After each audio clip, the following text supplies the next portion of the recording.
Hello and welcome again to today's webinar by the SparkUp Initiative.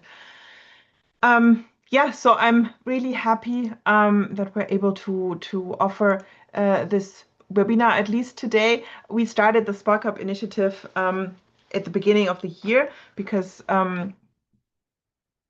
Think Aloud, Pretty Tapa, and her company and me here in Germany, we would like to support women-led organizations around the world. And when we started this initiative, we thought we'd get a couple of applications, and we were actually overwhelmed and really impressed by the number of applications that we got and by the quality of applications that we got. And it really was very, very difficult to make a choice in the end because, yeah, all of your applications were just amazing.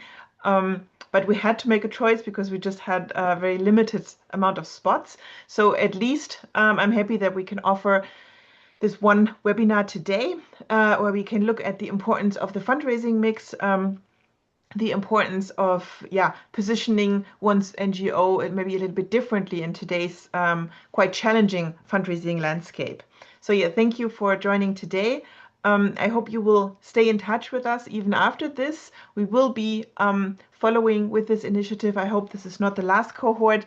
We're trying to get the funding to continue this initiative and to be open to be able to open enrollment again at some point in the future. So yeah, stay tuned. I'm really happy to have you here today, and we will jump right in. You're already using the chat to interact, which is great. So you can keep doing that. Link up, exchange LinkedIn information, exchange email, whatever you think works for you. And in the end, we will have time for some questions. And for that, I would ask you to use the Q&A box, because if you write your questions in the chat, I will just never be able to find them with all the messages. So please use the Q&A box if you have any specific questions for me at the end of this 1 hour webinar. But we have a couple of slides prepared for you, so we will jump right in to talk about the importance of the fundraising mix. Just a couple of words about myself. My name is Eva. I'm from Germany, and I have been working in fundraising, I guess, for coming up to 15 years now. And I studied geography. My PhD is in geography because I used to work in development cooperation. I worked for a couple of years in Ecuador and then for 7 years in Nepal with mostly grassroots organizations. So that is where most of my experience comes from. And I'm really, really happy that we have this program now. So yeah, that I can share a little bit of this knowledge with all these amazing organizations that have joined us. So let's just jump right in with some of the challenges that we had to face in 2025 and are still facing in 2026, obviously, now with new ones having appeared, let's put it that way. So some of the challenges that I think are kind of rippling through the sector and that everybody's feeling is that grants seem to be way harder to get than a couple of years ago. Many organizations feel like they are competing with so many other organizations that everything gets harder, that they keep applying, but grant applications are not successful anymore, that they don't get as many responses as they used to, etc. There seems to be too many NGOs, too little funding around at the moment. And it also feels like that donors are asking for more results with less money now, that they are asking for just way more things to be done and do not offer that much flexibility and freedom anymore. So we'll look at a couple of the reasons for that in a moment, but I think that impression is not incorrect. I also, even in Germany here, with very, very established large organizations, I get the strong feeling that getting funding has become much more challenging in the last 1-2 years. Definitely because of some of the crises that we're facing, definitely because some of the developments, political developments in countries like the US, but also Germany, Denmark, etc., that have slashed their development budgets. Then, of course, due to developments like the ongoing war in Ukraine, now the new, just recently started war in the Middle East again. and all these crises that have people in their chokeholds. But also, I think one important reason is AI, because of due to AI now everybody has access. Well, because of the internet, everybody has access to information, so everybody can get to know about an open call. But due to AI, now everybody can write a decent proposal, even if they don't have any specific proposal writing skills. If they have a great idea and knowledge and know how to prompt the AI to spit out something good, something well crafted, then almost everybody can write a proposal that is okay. 10 years ago, we had the distinction between bad proposals, okay proposals, and good proposals. And okay and good were mostly red and had chances. And now, with the upcoming of AI, I think we don't have an excuse for bad proposals anymore because every proposal is already in the mid range. Because AI is very good at making things smooth, of writing text that can be read very well, etc. So this is kind of the situation that we're in. So NGOs need to think right now, worldwide, everywhere. We kind of have to look at our strategy, have to look at what we have been doing for the last couple of years, last decade, etc., because it doesn't seem to be working anymore. So we have to sit down and think about our funding strategy that we had in the past. How can we adjust it? How can we change it to kind of, arrive in these new times that have dawned to a certain degree? Things are changing. The things that you did 5 years ago are not working anymore and are probably not going to work again, even if some of these crises that we're dealing with solve themselves or whatever. So we really need to think about our strategy, need to think about how we want to finance our work and what we want to depend on, and then change things and adjust our strategy. There were a couple of major aid cuts in 2025 that I think have affected most of us in one way or the other. For example, in February, the UK government announced a big cut to its international budget, the biggest one in 25 years. The Dutch government followed Canadian government. The US government, of course, did the biggest, yeah, what do you call it? Do you want to call it? Had the biggest issue with closing down USAID completely. So I know that many projects that dependent on that money, either directly or indirectly through INGOs or other organizations, were left with nothing. And Belgian government, the German government as well, all of them are cutting their budgets due to different reasons. I think it's a lot. One big reason is that in all of these countries, the pressure by far right movements is very high to not spend any money on development, which is, in my personal opinion, really crazy, because investing in development projects isn't just what should be done, but it also has many benefits for for example, in our case, the German government. If we can manage to make living conditions better in other countries, or if we can contribute to that. I think there's many benefits for Germany as a country, even if you just look at it strictly economically. But that is not the way it is perceived in the general population. So it has become more and more difficult to sell investments in development to the voters. So organizations or governments don't want to do that anymore. Then there's multiple threats to Europe, the US, etc., that have to be dealt with. So suddenly we have to invest much more money in defense again, in our military, because of all the new crises that are emerging. And in general, inflation, other issues make the budgets in general much tighter. So that, yeah, is a huge problem overall. In Germany, for example, we didn't only cut, or they didn't only cut the budget for development, they also cut the budget for social projects within Germany drastically.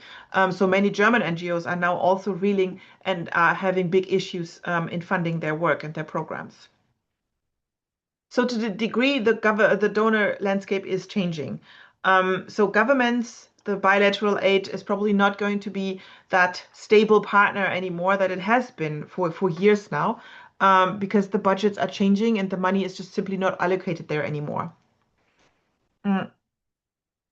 Many donors are also changing shifting their focus a bit away from, for example, specific diseases. I'm sure if you work with HIV/AIDS or like tuberculosis, etc., you will have noticed that money for those issues has become less and less. And a lot of it is shifting towards climate resilience. If you look at European partners, if you look at US partners, not that much, but away from humanitarian aid and short-term cooperation. That has also led to an increase in private philanthropic giving, in corporate funding and social impact investments. So different forms of funding, working with high net worth individuals. People like Bill Gates, like him or not, have increased their philanthropic giving a lot to kind of compensate at least a little bit for USAID bailing out. And there's other funding mechanisms that are growing, like the European Commission is giving a lot of money, Gulf donors, regional development banks, other funding mechanisms that are kind of coming up and being developed. So the US funding crisis, we'll just take a very quick look at this because most of you have probably lived through it. What happened in early 2025, the Trump administration first imposed a freeze and then shut down the USAID operations in general. Many awards were terminated very suddenly, and they said they will review it a case-by-case basis, but nothing really has been resumed to the degree that it was funded before. The sectors hit hardest were probably civic engagement and democracy programs and sustainability, climate change initiatives, and human rights and advocacy groups. But even health programs, education programs were slashed completely.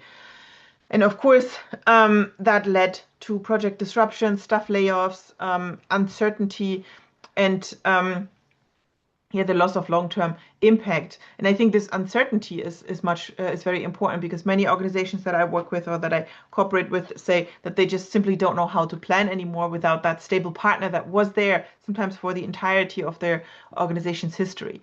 And also that meant that many organizations that had stable funding before now suddenly were moving into the more open market of foundation fundraising, etc.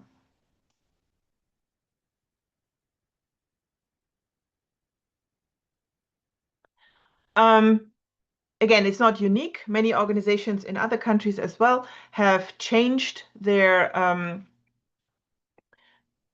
focus. So instead of being an independent organization, it's now structured under the Ministry of Foreign Affairs or more under the Ministry of Trade, sometimes even. So countries like Denmark, Ireland, but also, of course, I think the most famous one, DFID, from the UK, was closed down and restructured completely. So there's big shifts and changes. The impact, of course, are halted or canceled projects, delayed grant disbursements, increased competition, and I think that is what we're all feeling, and NGOs struggling with compliance and new funding streams because the new funding streams that many NGOs had to enter were often very, very different. So I think what that taught us, or what that really showed us, is that basically it's not an option to rely on one donor anymore. Of course, sometimes we're in the situation where we can't change that, but at least we should then try to move into a direction where we actually can change that. Because if 10 years ago, I think if you had a grant by USAID or by the GIZ or whoever, you could think of your organization as stable because that was stable, reliable support. But now with the developments that we're seeing, it becomes more and more clear that even a big organization like USAID can disappear from one day to the next. And the same with foundations. Bilateral funding specifically has become highly political. So specifically, if you're working in an area that is maybe a little bit more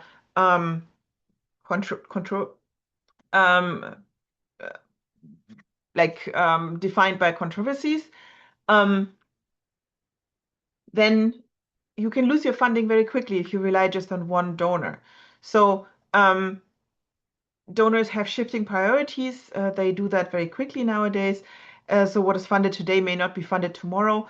And the thing you have to aim for, strive for is diversification, because that provides financial security, long-term sustainability. And that will, yeah, provide you with all those different sources of income that will then guarantee that you will be able to function long term and that you don't run the risk of losing all your funding from one day to the next. So what kind of donor categories do we have?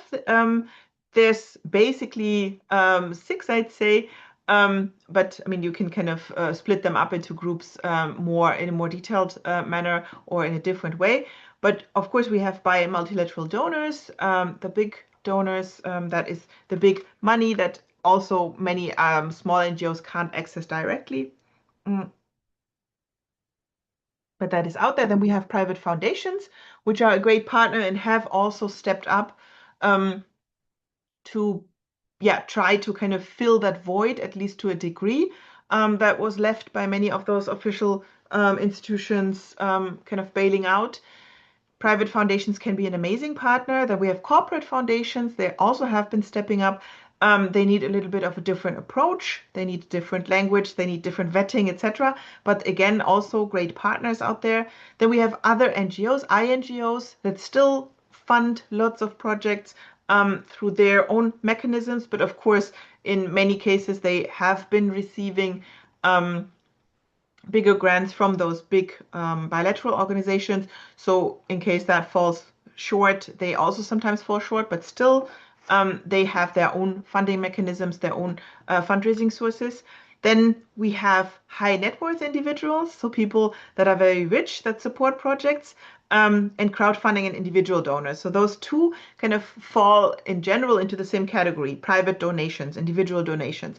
I think those two are very, very important and should be considered in developing a fundraising mix, a more diverse fundraising portfolio, because usually at least a little bit like the bedrock of financing your organization can be achieved through this. And I've talked to many organizations that have started individual fundraising after the USAID cuts and that have been very, very successful with this.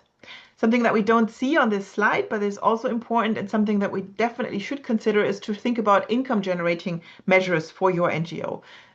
Services that you can offer or things that you can maybe sell if you have a product, but basically services you can offer at cost to other businesses, etc., in the market that you can sell and then finance your work through this. So this is basically the social enterprise approach.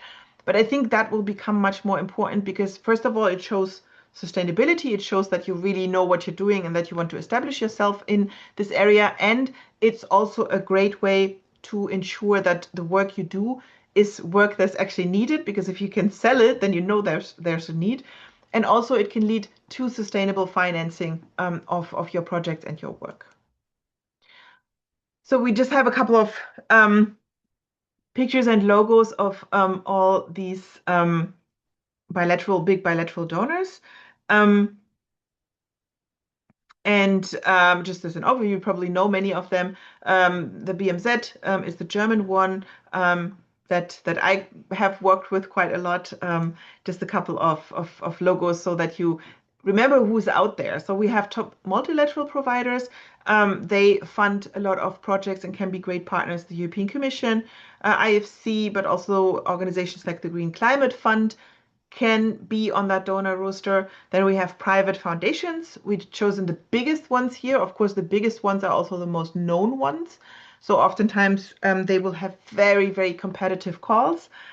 So it might be a bit difficult to win a grant from them simply because they get so many applications.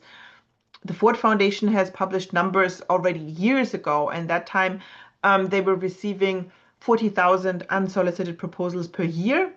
So those are crazy numbers that, of course, cannot be read and understood by the people working for the Ford Foundation because it's just way too much. So, of course, these calls would be very, very competitive, but private foundations, smaller ones, maybe regional ones, are great partners.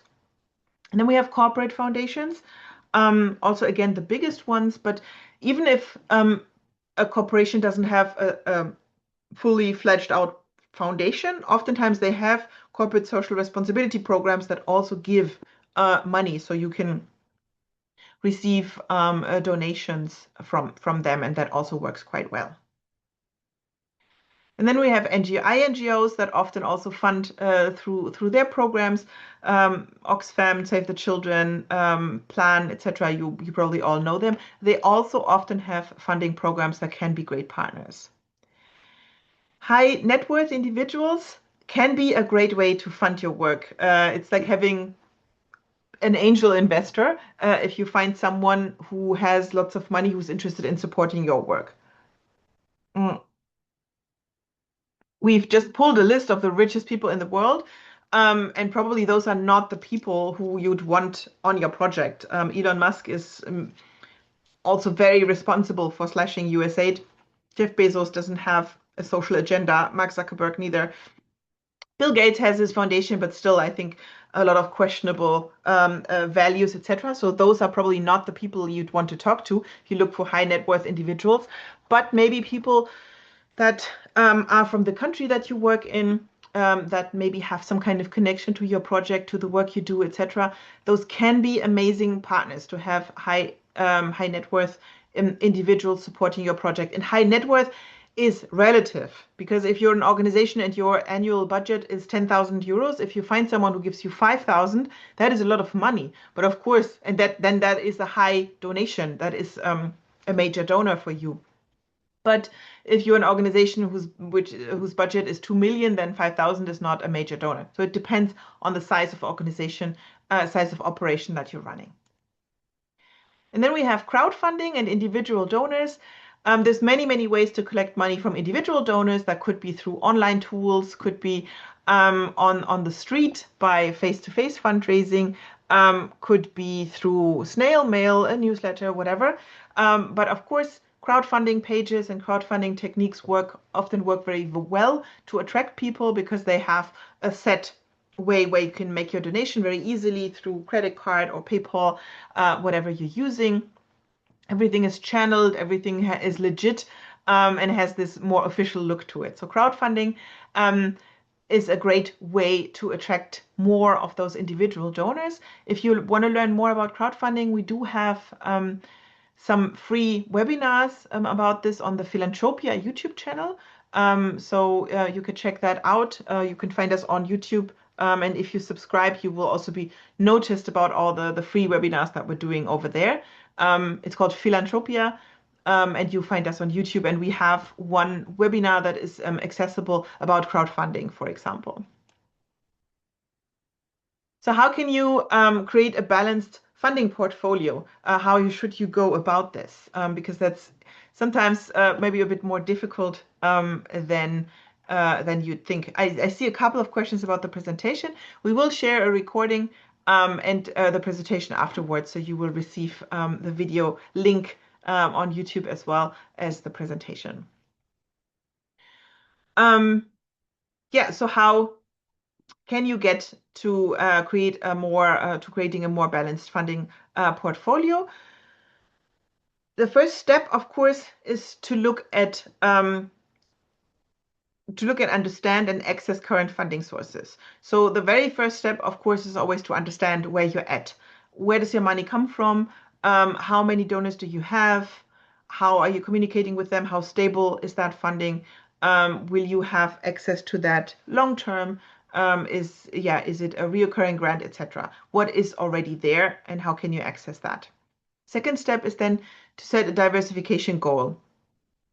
Because if you know, okay, we do have 2 donors right now, 1 donor, so we want to get to 5, that is something you can work towards. We're very strong on setting goals and setting expectations for oneself, because then you can kind of work towards achieving those goals. If you don't set goals, and if you don't clearly state for yourself where you want to go, it's very difficult to get there. So set a goal. How many, which different tools do you want to include? Do you want to start maybe individual fundraising, start crowdfunding, talk to different foundations, etc.? Set a goal for yourself and then work towards that. And that includes exploring multiple funding sources. because we already said that relying on just one type of funding makes NGOs very vulnerable to shifts in donor priorities. So ideally, of course, it is more difficult to kind of try to cater to different fundraising instruments, to also cater to individual donors, to maybe develop a relationship with a major donor, etc. But in the long run, it makes sense to have those different income sources and have a mix because that will give you more stability. And those relationships that you build will be something that you can then again build on and move from there. Align your fundraising with your organization's strengths. Of course, when you choose instruments that you want to use, when you choose how you want to diversify your fundraising, this needs to be aligned with your strengths. Then you have much better chances of being successful, of getting people to support you, and yeah, getting them to stick with you if the kind of funding you're trying to access is aligned with the work you do. So, for example, if you have a product or service that you can sell, if donors would be interested in that, that makes much more sense if you have a pre-existing connection there. Develop a relationship-driven approach. So when you try to enter a new area, new fundraising instruments, new techniques that you want to use, maybe contact new donors, talk to more foundations, etc. Always think of how you can develop relationships with your supporters and how you can make those relationships stronger. Because no matter who, you're always talking to people. Even if you're approaching a foundation or a bigger organization, like an INGO or whatever, there's people behind that you have to try to connect with. And only if you can make that connection, you can, you can rely on that connection and work with the relationship. Even with foundations, I've seen that so many foundations now are closing their open calls so that you can't just send a proposal to an open call, but that they only work with NGOs on invitation. But of course, on invitation doesn't mean that they search the internet and find you and you're lucky. It means that they know you, that there's a pre-existing relationship, and that they then call upon you. But for that, of course, you have to intensify your networking efforts and you have to develop those relationships. That, of course, will lead to strengthened financial resilience. But then you can also use that again as an argument to leverage when talking to funders. Because if you already have a couple of different donors, if your system is strong, if you have sustainable support, that is an argument for donors to keep supporting you. And of course, you have to monitor and adjust the strategy that you're following, because there might be changes that you have to make. There might be adjustments, and you need to be able to answer to those quickly. And when you learn something, when there's a lesson learned, use that and use it immediately to your strategy. The very first step, like we said, would be to look at what you're already doing and which structures you already have in place. So the easiest way to do that is to just follow a SWOT analysis to understand your current funding landscape and to identify chances and opportunities. So you look at your strengths, what makes your NGO attractive to donors, what are you doing very well, what has worked in the past. Then you also look at your weaknesses honestly. Are you maybe too dependent on one funding source? Do you lack capacity for donor engagement? Do you lack capacity for proposal writing? What is the issue? Or maybe are you working in an area that is very difficult to sell to donors? So identifying your weaknesses, then looking at the opportunities. Are there any new funding sources you haven't tapped into? Are there trends in the sector that you haven't tapped into, that you want to follow, that you want to jump on? And then the last thing in the SWOT analysis is, of course, the threats. Are the priorities shifting? Is there even more pressure? Is there any economic or political changes that impact funding, etc.? Looking at those things. And when you put all of that together, you have a very good understanding of where you are at the moment and where your next steps should lead you, because the opportunities will show you that. Now we have again the different fundraising instruments that you can use and some of the pros and cons for this. So starting at the top with multilateral, bilateral agencies, many of you won't have access to that due to the size of your organizations, but just to mention it. So there's significant funding there. They're aligned with global priorities, but of course, very competitive, lengthy application process, complex reporting. Often they have very specific requirements towards the size of your organization, etc. Then we have private foundations. They often have much more flexibility. You can develop a strategic partnership with them. They can support you with other things than just money as well, but they have restricted funding and also shifting donor priorities because more and more is moving into away from specific areas and into different areas. You have corporate sponsorships. Here you have the potential for long-term partnerships, brand visibility. Oftentimes they can offer different benefits as well. If maybe they can, offer you corporate volunteers, help you with some of the structures in your organization, etc. But at the same time, there's competition to, of course, get those people on board, but they may also come with reputational risks if they are just interested in working with you for greenwashing, for example, or if they maybe have a difficult past, etc. Then we have high net worth individuals. So major donors, basically. The pro, of course, is there's unrestricted funding, direct engagement, very easy. If you have someone on your roster that is open to supporting you with big money, of course, that gives you many, many chances to develop great projects. But engaging with them is very relationship heavy.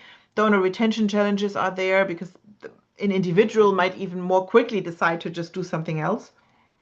Mm. And usually major donors, you need a lot of kind of almost pampering. So you need to answer calls, to be available for questions, etc.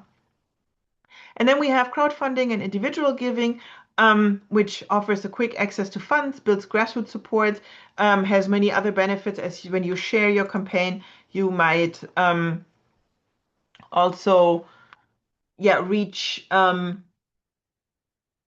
reach new people that are interested in your work that can support you in different ways.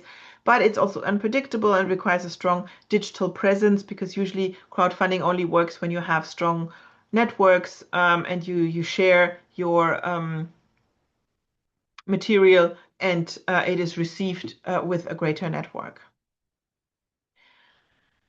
So at the way we work, we look at the resource mobilization cycle as one that basically has 4 or 5 steps. Here we have depicted the 3 most important ones. In the center, you have to imagine we have the fundraising strategy or the project plan. That is the center of the funding cycle because it's, of course, you're looking for funding for one project or within your fundraising strategy that gives you direction. But then the first step is to find donors. Who could fund your project? Who could be a supporter? And now we are mostly looking at foundations here, but in general, there could also be individuals, etc. Who could be the one to fund your project? Then the second step would be to engage with them. Not only find them, send a proposal, but try to develop a relationship with them before you send anything. And that is much more important than one might think, because like I said, many organizations depend on knowing their partners. They don't want to work with new partners at the moment, or they get overwhelmed with applications, so they fall back onto who they know. And then you get to the third stage, which is applying, which is sending a proposal,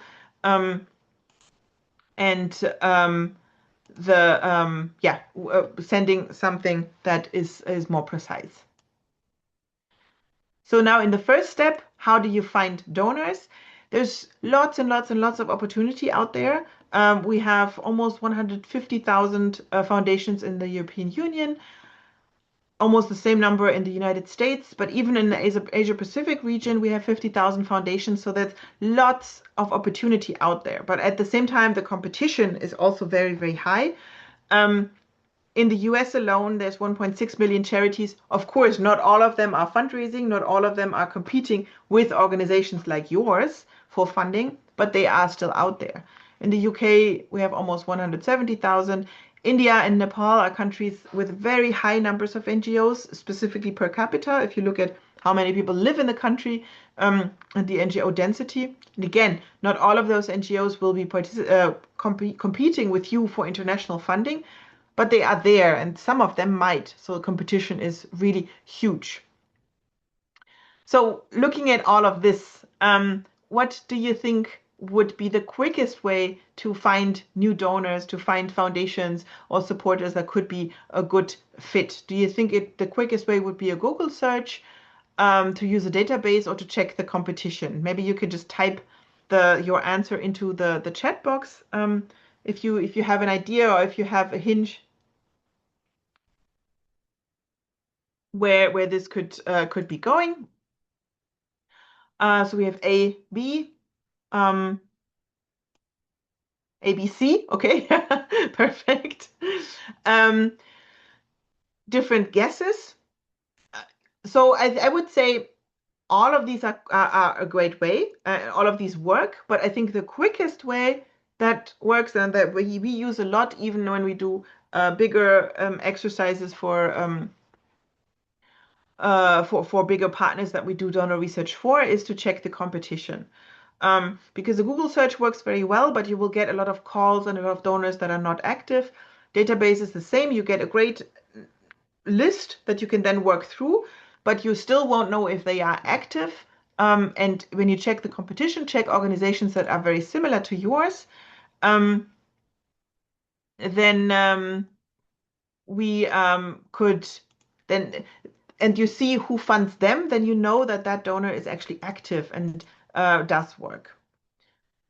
Why do you need to go into researching and to really understanding and looking deeper into this? Of course, it's because of the volume, because we can't send out a proposal to every single foundation, every donor that is out there. So you need to choose, you need to narrow your radar to really find those great fits. You have to look for a match that's a thematic match, of course, a geographic match, which sounds very, very simple. But again, is not always done.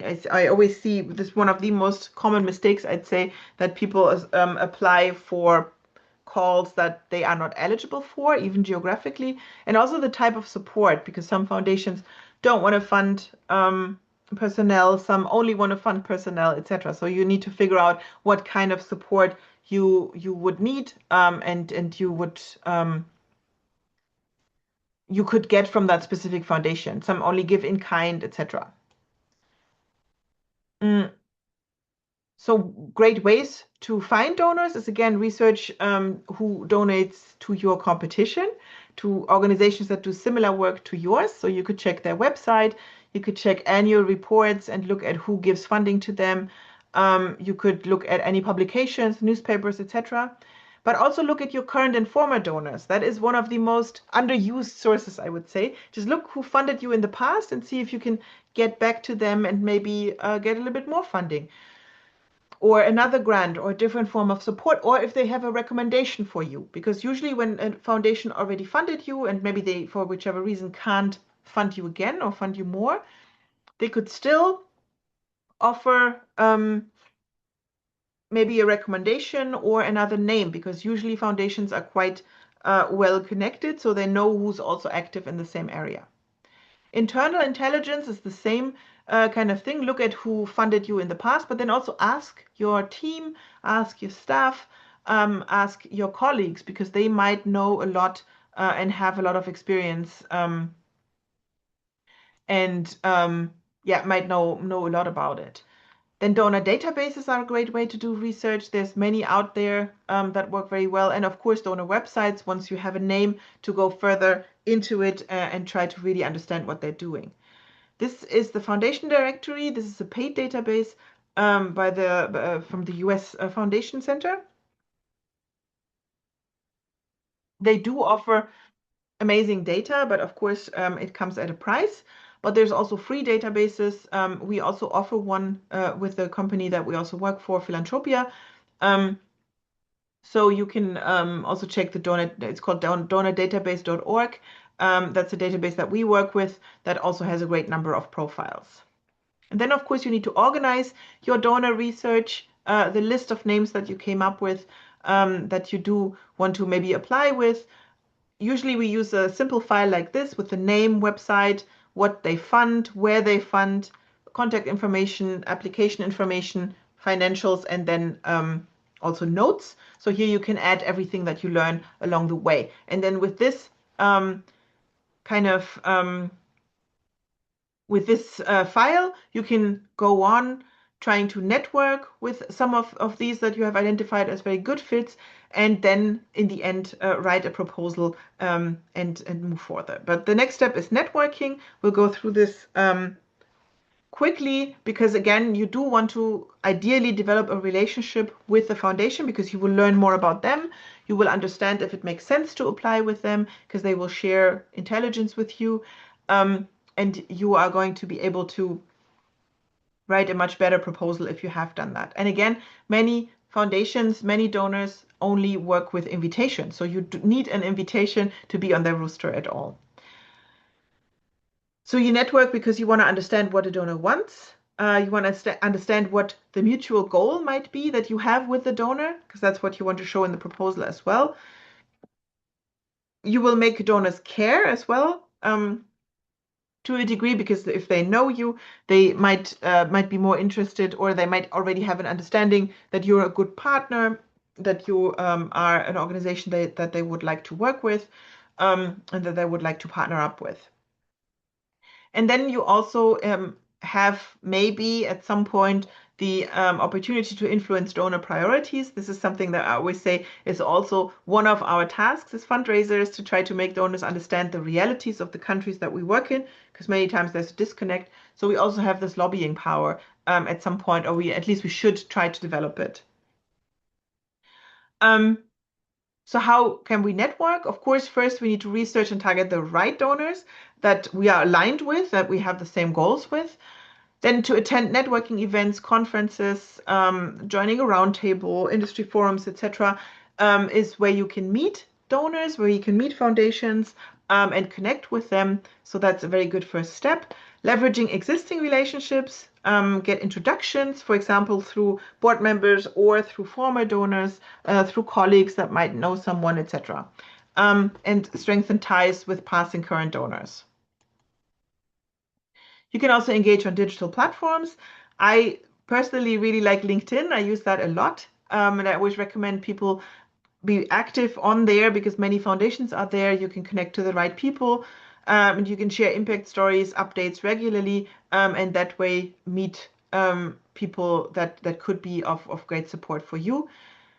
Whenever you reach out to organize a meeting or to try to talk to someone, offer value before you ask for funding. So you could share research, invite donors to events, engage in meaningful discussions, and position your NGO as a thought leader, because that way, when you do reach out to a foundation to organize, for example, a meeting or to invite them to something, they might be much more interested in going.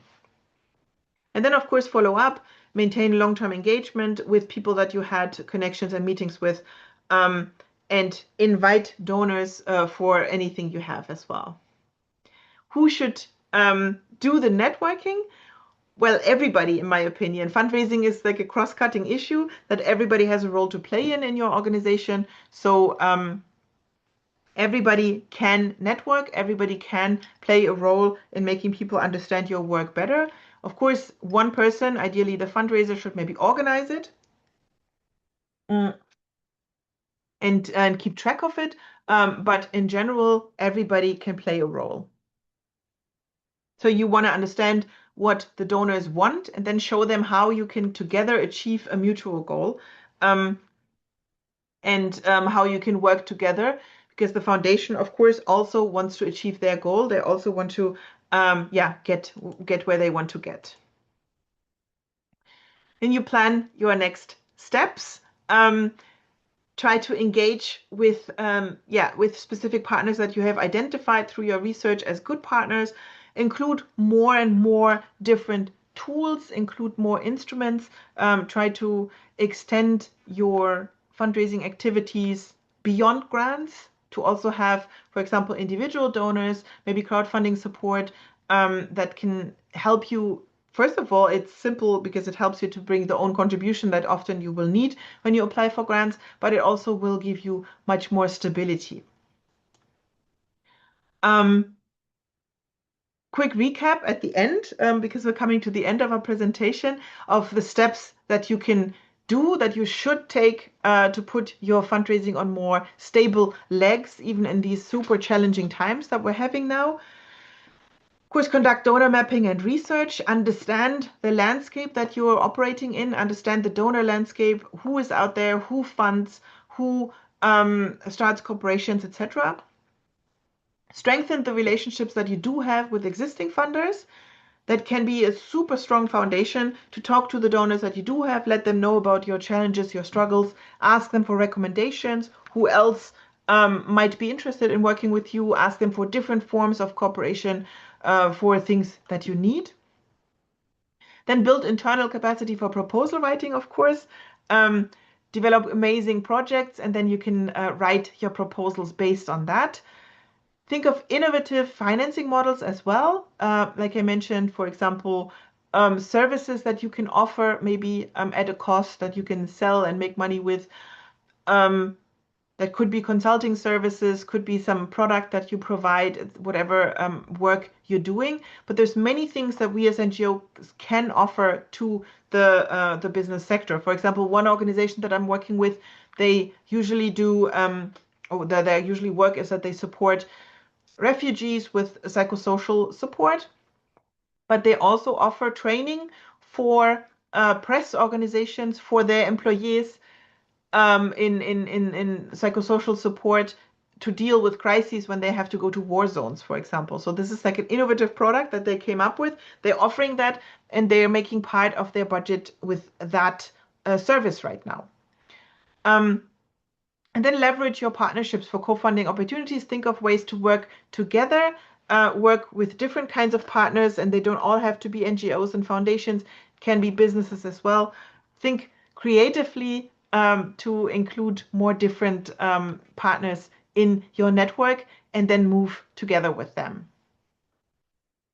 Yeah, we always finish with this slide. You're the champions of fundraising. I know it feels difficult at the moment. It can feel super challenging to get funding for all of your amazing projects, to get funding and a more stable base for all the work that you're doing.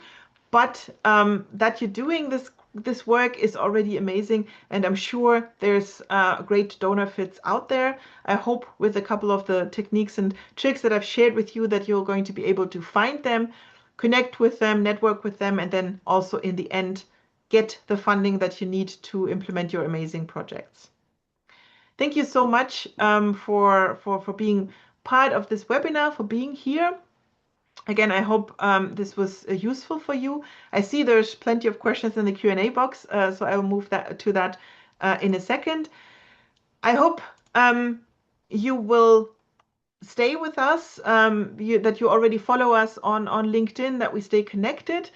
Because again, like I said, I hope that we can start a second round of our fellowship soon. So of course we will get back to you once we open applications again, and stay in touch, stay connected, because I'm sure the strength of the network is what is going to change many things. So yeah, we still have around 10 minutes left. So if you do have any questions, you can use the Q&A box and leave them there. And I will try to answer as many as I can. It's already 14 questions, so I don't think I can get through all of them, but I will do what I can. So the first question is by Lossie on how to use AI. How can we use AI professionally, responsibly in grant writing without disqualifying our proposals? So I think AI should be used as a tool, as a supporting tool. So don't put your ideas into ChatGPT or Claude or whatever you're using and copy paste the text that comes out, but really use AI to make your proposal stronger. I think there is where it shines. So I always write a text and then put it in ChatGPT and ask for feedback, for example, and that way it makes it stronger. Or I ask, did I answer this question correctly? Anything missing? Anything I should add, etc. So asking for feedback more than having AI write my text, because what you should definitely avoid is any of those like words that are so clearly AI, like for example, this line or words like delve into is very typical AI wording. So you avoid that so that a funder doesn't think that you used ChatGPT to write your entire proposal. You can use it, I think, very well to make specific sections stronger, to understand better, to see if you're complete, if anything's missing, etc. But don't use it to write your entire proposal. It's always better to have maybe a couple of small typos and maybe some grammar issues in the text instead of having a perfect text that then looks too perfect and doesn't stay in memory. Um, and the next question also by Lossi is if we fund initiatives across the globe or a geographic location. We unfortunately we cannot fund initiatives at the moment. So what we do is we offer this fellowship, SparkUp Initiative Fellowship, where we offer training and coaching. So that's what we can do, and we're open globally. So we accept applications from anywhere in the world. Yeah, the presentation will be shared.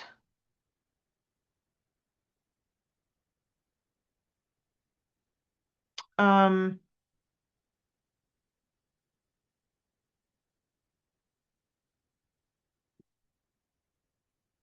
So some of the other questions are a little bit about our initiative, but again, we're not a funding organization, unfortunately, because we do not have the funding for that yet. But we do offer training and coaching in the hopes that we can support women-led organizations to kind of develop their own fundraising capacity and then move from there because we believe that that is something that can be very strong and very helpful. And then Joseph is asking, many of these platforms aren't open to African organizations, for example, GoFundMe or other stuff. Is there a way for us? Okay. Um,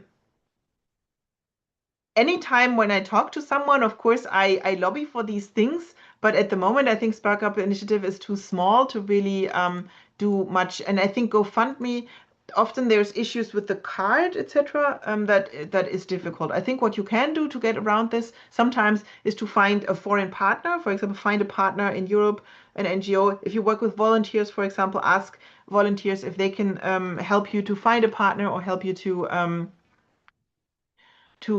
find an existing NGO in a European country or in the US that can register and then receive the funding through there.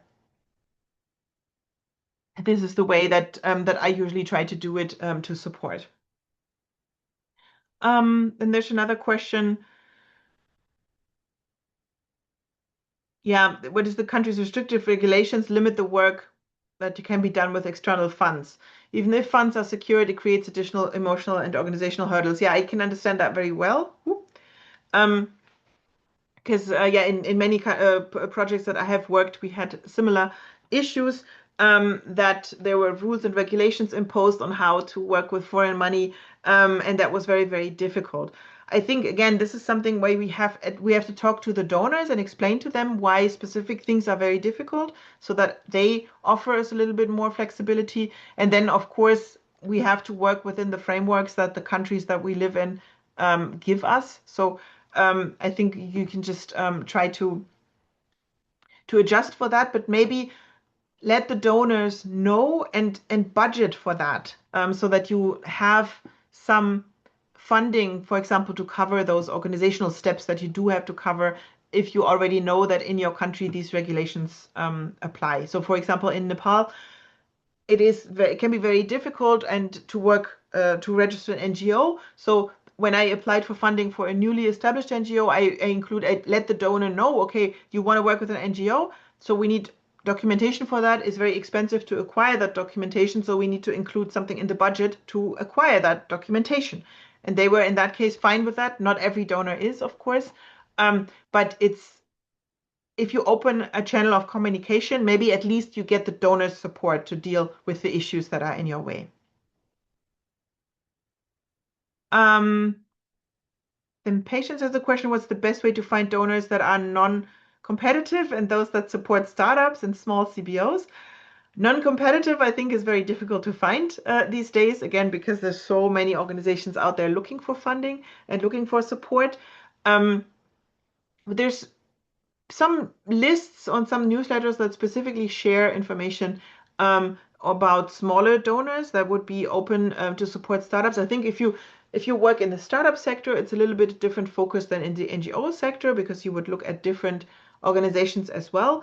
You can search for specific keywords. Again, I recommend to go on LinkedIn and follow some people that share lots of resources about, for example, startup funding there. You can find them through the search box as well.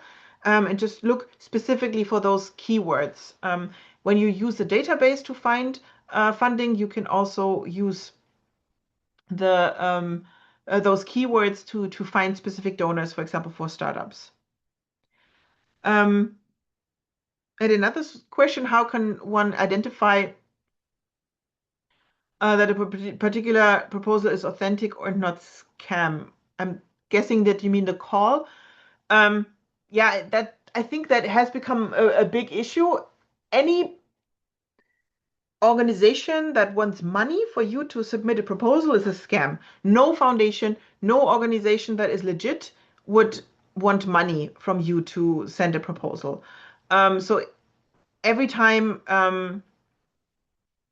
I see that, I immediately know it's a scam. And then I think I'd always not click when I see something on social media, I don't click the link on social media, but I copy the name of the call into Google and then see if I can find it that way and if I can find the official website.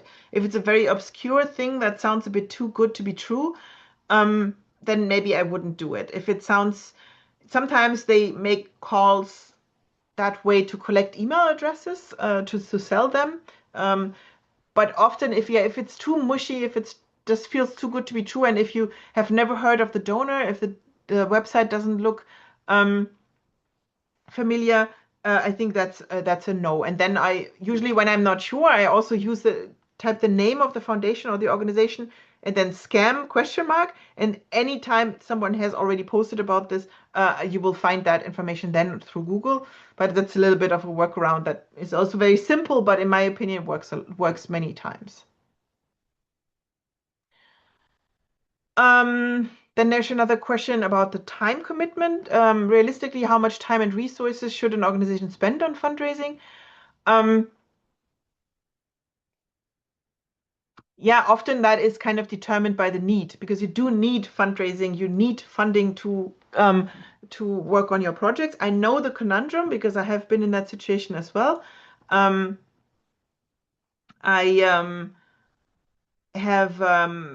have worked in organizations where I had to fund for my own job, fundraise for my own job. So it was kind of part of it, and then I had just simply had to do it. Usually one says that if you have a fundraiser, the return on investment that you get from that is the best return on investment you can get because I think it's a professional fundraiser, I think brings in $11 on the dollar spent on them or something like that of course on average. But yeah, you still need to be doing the work that you want to do. So often I try to connect fundraising with communication because you also need to do communication. You need to do outreach, etc. Often you want to change perception, maybe change attitudes, etc. So if you connect those two, if you develop a strong social media and then use that for fundraising as well as for your outreach, then at least you have like two things you can do at the same time. But there's no magic formula. It's basically how much time you have to spend to get the money and how much time you can spend while still doing your work. I think it's in the middle somewhere there. For me, having a strategy helps a lot with this because that kind of takes away the necessity to think about it all the time because you have a roadmap that you can just simply follow and that you can adjust according to the resources you have available. How can AI make networking easier? I think by doing a lot of the research part. So one thing that you can do, it's quite fun. I've done that a couple of times, also in training groups, is you can train for your meeting with ChatGPT or Claude or Gemini, whatever you're using, because you can tell, for example, if you know, okay, next week I will be meeting with someone from the Ford Foundation, and they will be asking me questions about our project, and they are thinking about funding us, and I have to go into that meeting. You can tell all that information, everything you know about that person to the AI, and then say, let's simulate this conversation, and because it can be voice to voice, so you can actually talk and practice. How can you convince someone? How does a conversation look like? So that's a fun way, I think, to work with AI, to kind of practice for your networking events. You can practice your elevator pitch with AI and get feedback, etc. That is one way, but of course also researching more about the person you're going to meet, understanding where they come from, what their experiences are, etc. This is where AI can also help.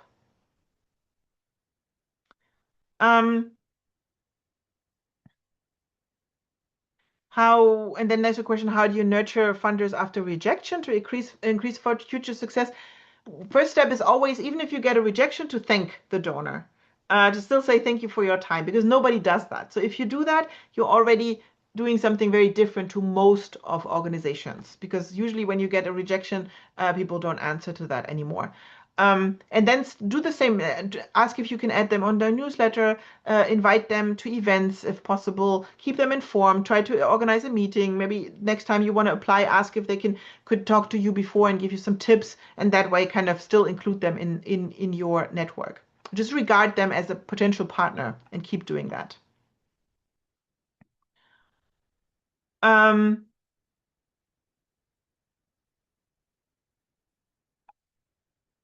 any other databases you can recommend? I personally have only worked with our own database, the donordatabase.org, and that has a free 1 week trial phase, and then DevX, and DevX doesn't have that. And it's quite expensive. It has really, really detailed data, but yeah, it doesn't have that. To be honest, I don't know any others, but I think we might have an article on our page about database. I'm not 100% sure if we have that resource, but if we do, you can find that on philanthropia.org. Yeah, and I think I already went 5 minutes over time. Those are most of the questions. Some are a little bit, yeah, I think I covered most of them. Thank you so much for being part of this, and for joining for today's webinar. I hope we stay in touch. I hope that soon we can open up applications again and give you another chance of being part of the SparkUp Initiative Fellowship program. But for now, again, thank you very much for trusting us with your application, and I hope to see you again soon. Thank you. Bye bye.